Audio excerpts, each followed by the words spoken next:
The world today is engulfed in a range of humanitarian crises.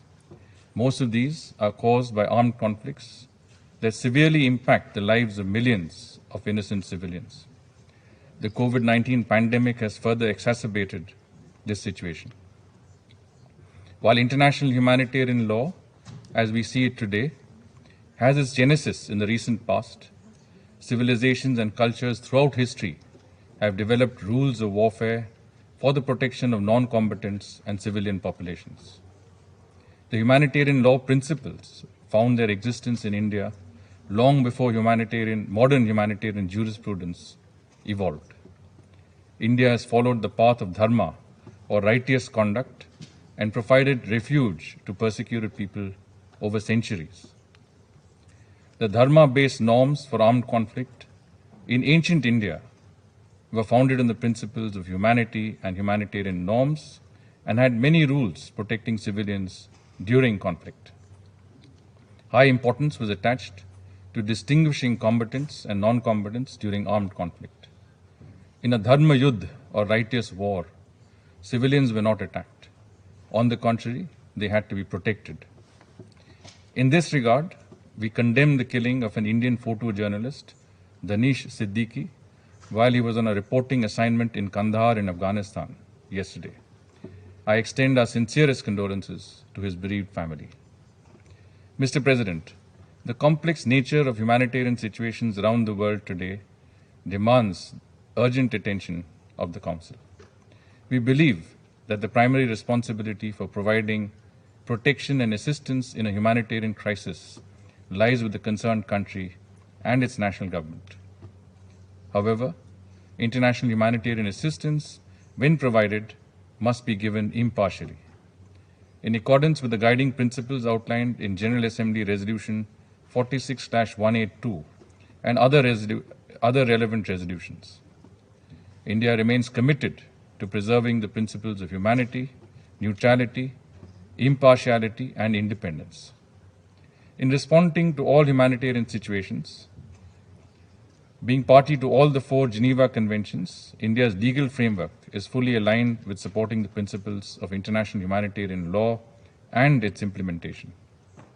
We also believe that respect for the principles of the UN Charter, including sovereignty, political independence, and the territorial integrity of member states, should remain the basis for all humanitarian actions taken by the Council.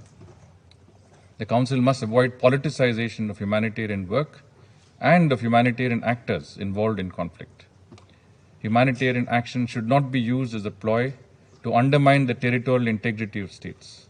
Too often, we have seen humanitarian assistance being linked to coercive measures by external players in order to force outcomes denied by them. Such actions run the risk of being counterproductive in achieving a resolution of the conflict itself and could further shrink the necessary space for much needed humanitarian action or assistance. Mr. President, violence against humanitarian workers in situations of armed conflict remains a matter of serious concern. I extend condolences to the families of the 99 humanitarian workers who were reported to be killed over the last year. We strongly condemn attacks against humanitarian personnel.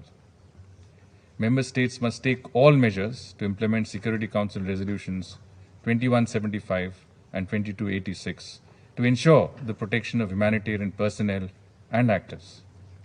Ensuring accountability for serious violations of international humanitarian law remains one of the key challenges before us. States must accord high priority to addressing this issue. We must assist national authorities in developing capabilities and capacities to strengthen their national legal frameworks and related structures to investigate and prosecute the perpetrators. Terrorism further compounds the twin problems of violence against humanitarian personnel and lack of accountability. Access to new and emerging technologies has enhanced the capacities of terrorist groups to obstruct humanitarian action, including safe and unhindered access for medical and humanitarian agencies. There needs to be zero tolerance for terrorism. Sanctioning individuals and entities perpetrating serious violations of international humanitarian law, especially attacks on humanitarian and medical personnel, is an effective tool for the Council to check and seize violations. We do believe, however, that such measures should have wider regional and international support, in the absence of which there may be further deterioration of the humanitarian crisis and shrinking of the humanitarian space. For example, in the context of Syria, both the UN Secretary General and the Office for the Coordination of Humanitarian Affairs have repeatedly spoken about the worsening impact of such measures on humanitarian operations on the ground. Mr. President, to conclude, we call upon all states to respect and adhere to the UN Charter, international humanitarian law, and humanitarian principles. This alone will prevent any further shrinkage of the humanitarian space.